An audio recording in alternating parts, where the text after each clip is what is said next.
آپ کو یقین دلاتا ہوں کہ میں اس لیے آپ کے اس پروگرام میں آیا ہوں کہ آپ لوگوں کو پیغام دوں کہ پاکستان کا مزدور لاوارث نہیں ہے، اپنے آپ کو تنہا نہ سمجھے۔ جماعت اسلامی پاکستان آپ کی پشت پر کڑی ہے۔ میں اور میری پوری ٹیم آپ کے ساتھ انشاءاللہ تعالی آپ کے دائیں بائیں موجود ہے کہ مزدور پاکستان کی جان ہے، مزدور پاکستان کی عزت ہے۔ اور آج اگر اس ملک میں آپ کو یہ سڑکیں نظر آتی ہیں تو یہ مزدور کا محنت ہے۔ آسمان تک پہنچے ہوئی یہ بلند اور بالا عمارت یہ مزدور کے محنت ہے۔ یہ لہلہاتے ہوئے فصلیں یہ مزدور کی محنت ہے۔ پاکستان کی ترقی میں مزدور کا خون شامل ہے، اور مزدور کے خون، مزدور کی محنت، مزدور کے پسینے کی وجہ سے آج پاکستان قائم ہے۔ لیکن یہ المیہ ہے کہ سرمایہ داروں کے بنگلے آسمان تک پہنچ گئے، لیکن غریب کا موٹر سائیکل اور غریب کا سائیکل بھی پنکچر ہوا ہے۔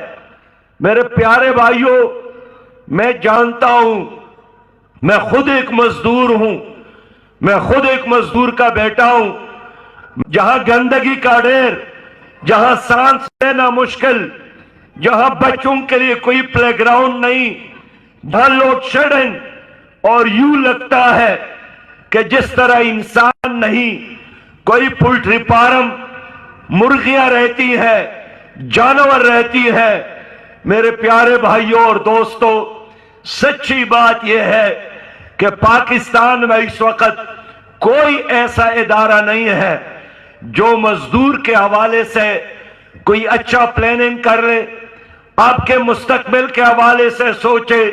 لوگوں کو آپ سنانا چاہتے ہیں، وہ اندھے ہیں، وہ بہرے ہیں، وہ گونگے ہیں، وہ آپ کی بات سننے کے لیے، آپ کی حالت دیکھنے کے لیے، آپ کے درد کو محسوس کرنے کے لیے نہ پہلے بھی تیار، نہ آج بھی تیار۔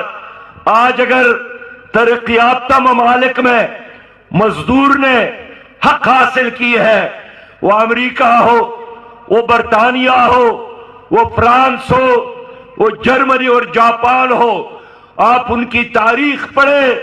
انہوں نے سرمایہ دار کا مقابلہ کیا، انہوں نے جاگیردار کا مقابلہ کیا، انہوں نے اپنے لوگوں کو اسمبلیوں تک پہنچایا، انہوں نے اپنے لوگوں کو فیصلے اور اختیارات کی مراکز تک پہنچایا۔ یہاں آپ لوگ باہر ہیں اور اندر فیصلے کوئی اور کر رہا ہے۔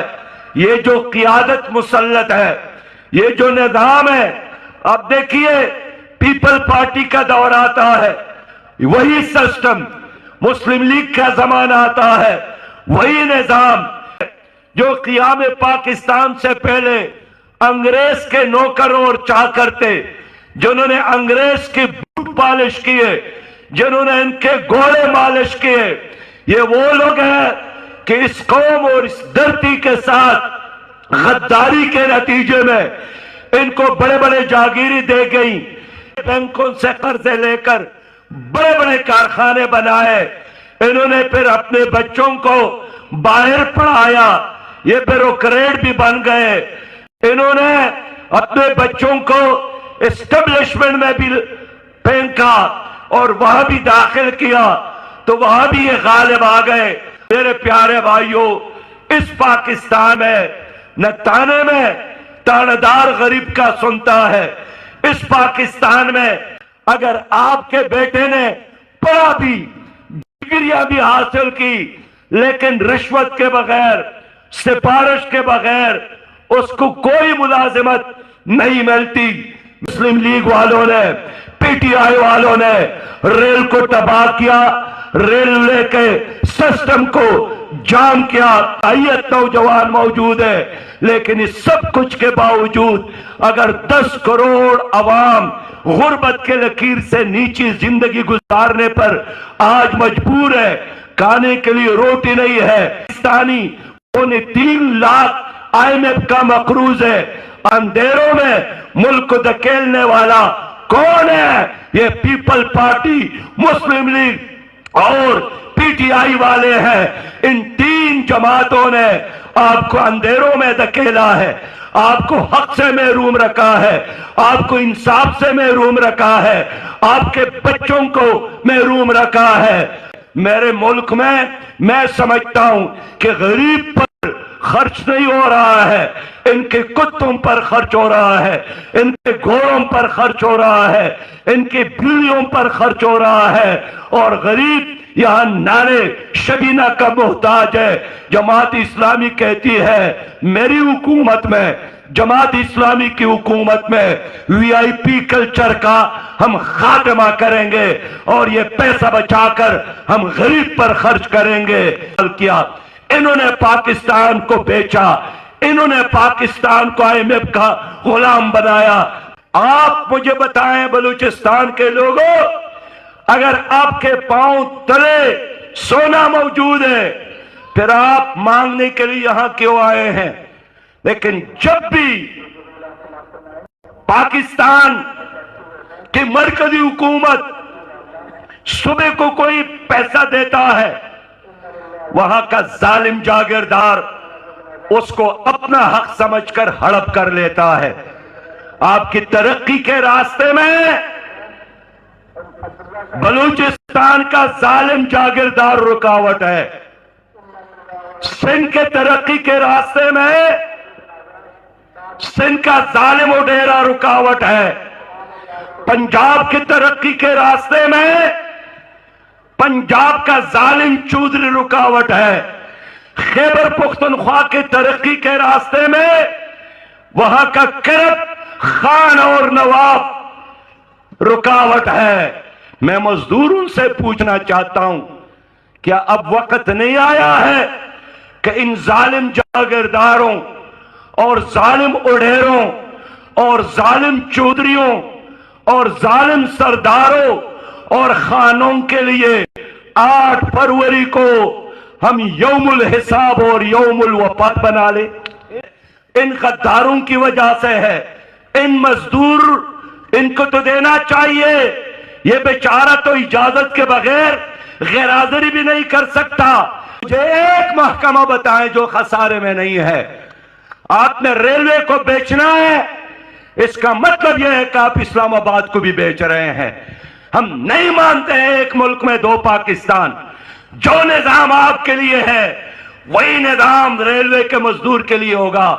जमात इस्लामी रेलवे को एक मुनाफा बख्श इदारा बना सकती है, इसलिए कि हमारे साथ एक दियानतदार टीम है। मेरे दोस्तों, जमात इस्लामी का आपसे वादा है, हमारी हुकूमत कायम होगी 8 फरवरी के बाद। यहां एक अवामी और इनकलाबी हुकूमत होगी। मैंने लोगों के चेहरों को देखा है, अब कोई सियासी बरहमनों को वोट देने के लिए तैयार नहीं है।